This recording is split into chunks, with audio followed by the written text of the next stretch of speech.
Welcome back to Laurence McKenna channel. It's good to have you guys. I want to get a little temperature test, kind of like what's the room feeling like at the top of this? So let me know, Liverpool fans, what you guys think in the comments below and what it is that's going on in your mind this week as a Liverpool fan. Are you still thinking about the Trent stuff? I've got a big video coming out about Trent tomorrow, some of my theories, where I think it ends up. Some people might be surprised by that. But also, what it is that you currently feel about this team. Like after the Manchester United game, we need a game to bounce back in, but are two cup competitions back to back really the best way to bounce back when actually you're doing some rotation in the squad? A couple of people have been sick. There are a couple of people coming back, a few people trying to regain fitness. What is it that's going to get that momentum back? And do we even need to talk about momentum when we've got a manager like Arne Slot who seemingly doesn't feel the momentum in the same way? I mean, not yet. We've only got about 20 games, 25 games with him so far. Really, we don't know what kind of momentum, mentality, and ideas it is that he's instilled in these players to bounce back from a result. Do we even need to bounce back from a result against someone like Manchester United when we know that really we were probably quite fortunate? The stats guys at Liverpool probably come in with a whole boatload of stats and go, here's why she should have won the game, here's why you were fortunate, and here's what you can improve in the next game. All of which will be aiding the players in moving on from the previous game, which you can't go back and change already, but also letting them know where some of these weaknesses are and where Liverpool need to improve. Now, on to the game against Spurs. Spurs, big challenge in the Premier League this season. They're very Jekyll and Hyde. Sometimes they're great, sometimes they're horrific. They're actually all right against us, I thought, in their last game. And actually, when you look at the way that Spurs play, they're fairly front-footed. It would make sense that they were all right against us.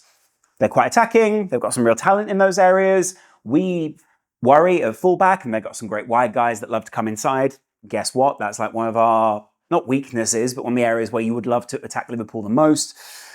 And ultimately, I think they'll feel a little bit hard done by in that last game. They'll also be wanting to bounce back after a very poor run under Ange Postecoglou. And this team, being in London, being at home, will want to go and impose themselves. That's not to say that they will start all of their great starters. They need to get a consolidated run going in the Premier League and probably, make sure that they actually finish in a respectable position there before they do anything else. But at the same time, if you've got a couple of guys on the Spurs side who are currently working their way into the team, maybe they want to impress, maybe they are closer to what Ange actually needs, or they're the kind of people who, well, if we move on some of the big guys, I could be coming into this position because I might suit it a little bit more. Maybe there's that kind of vibe. Not that they don't already have their own injury crisis and other things going on at Spurs. I think things are looking a little bit bleak for them, attitude-wise, but also fitness-wise at the moment. I think a lot of people at the moment, for some weird reason, being the harbingers of doom, when actually Spurs are probably performing where Spurs should be, maybe just slightly below. But actually, if you look at the difficulty of the Premier League this season, Spurs are probably, with squad construction and everything else, performing just about where I thought they would be. I never thought they'd be in a Champions League position this season. I thought they'd push on, but I don't think they'd be in a particularly strong position. I think a lot of teams have struggled with the transition of football at the moment towards this slightly more conservative, counter-attacking, you come towards us, we'll come towards you style of play. And I think quite a few people are struggling with the balance of the games at the moment.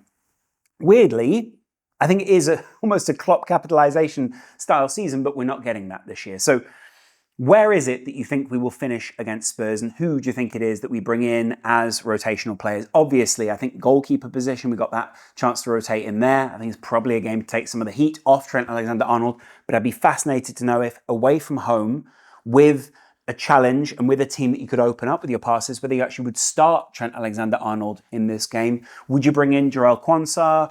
Would you bring in, again, another young player alongside that? I actually kind of I wanted to consult you guys about this a little bit, actually, because if you look at the way that Liverpool rotate, if you look at the way that Liverpool currently, we're setting up in games, the last game where we really had the opportunity to rotate, I'm going to go through this starting lineup, was Kelleher, Trent, Quansah, Endo as a centre-back, and then Joe Gomez on the other side of that.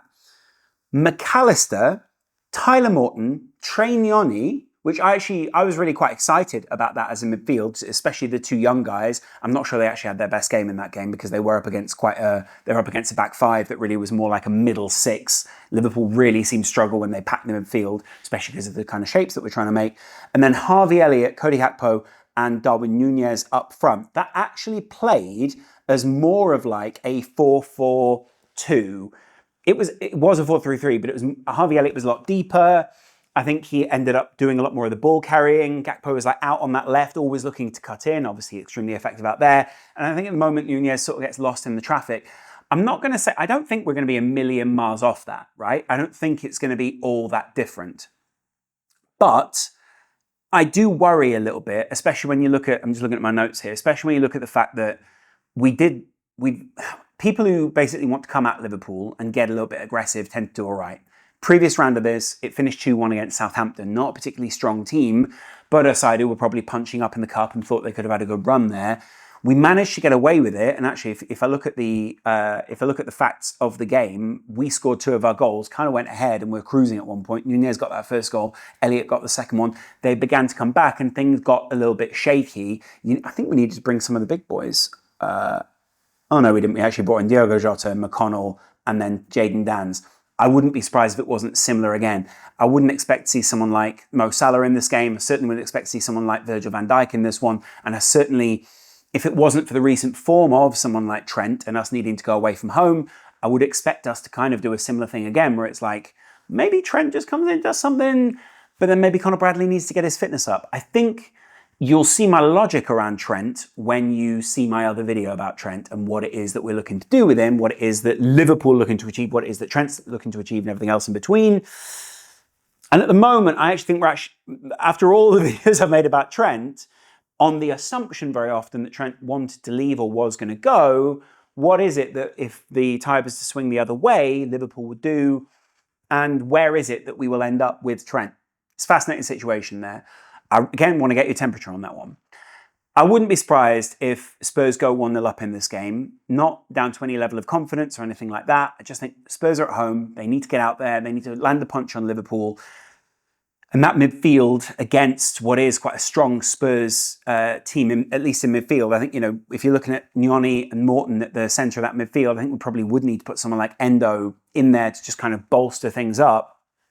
I think we're just looking at a team who are going to try and exploit similar space to what Manchester United exploited, not give Liverpool any time on the ball. These are all things that Manchester United game revealed quite a bit, I think, in how teams should attack a slot system. And they've got all the right tools to do that. If I go into where Spurs are, especially if you look at what Spurs are doing in the EFL Cup, last game they played against Manchester United, they played Forster, sure, Porro, Dragusin, Gray, which I think was why they scored a lot of goals, Jed Spence loves getting out there on the wing, Sarr, Bissouma, Kulusevski, Maddison, Son, and Solanke. That's a strong starting 11 against what is essentially the second starting 11 for Liverpool. I don't think they'll have all those people available because of their injury issues at the moment, but at the same time, they need a win. This is a side that really will be getting out there and sort of going, oh, we need to get back on the good side of the fans, get back in the good books for at least a period, especially when you look at Spurs' next couple of games. If I'm looking at Spurs' next few games, and I'm looking at Liverpool's next few games, they've got Liverpool, then they've got Tamworth, a game they'll probably get back into good form on. They want to hit that Arsenal game hard, and then they've got Everton at the end of the month, and then they go back into the Europa League. In terms of our run of games, I think, even if we do something against Spurs, people overlook that. Even if we do something against Accrington Stanley, the 8 p.m. game on the EFL, oh no, sorry, we're the 8 p.m. and then it's the 12:15 game, and then it's Forest again. Forest is really the next redemption game, I think, for Liverpool, and that's about a week away. So I think we've really got to just look at where we're at. I think try and calm it down a little bit in the fan base, stop a lot of this speculation. Between now and then, you'd hope that maybe a Van Dijk or a Salah or someone will come up with some good news. And I think, just try and bring the club into the second half of the season without it being too much of a bumpy start. A bumpy start to 2025, not that I really try and take part in many of those narratives, but still a bumpy start that a lot of people are going to try and portray in a negative way. They'll be looking to land a punch on this Liverpool team. I'm not saying that Liverpool are overly shaky right now. I actually think we're still a very good side. 14 games without a loss away from home. And that's still pretty impressive this season. We've had a lot of good form this year. Let me actually make sure that's that. Yeah, look. Liverpool have won all but 2 of their 14 away matches this season. So 14 away matches have actually done really, really well. So let me know what you guys think in the comments below. I'd really love to chat to you about where you're at with Liverpool at the moment and everything else. And I will be in the comments and obviously reviewing the game tomorrow, wherever I am in the world. And yeah, let me know in the comments below. I'll chat to you guys later. There is a Patreon down there. There is, of course, also a Discord for you guys to get involved in. And I'll chat to you in a while. Much love. Bye.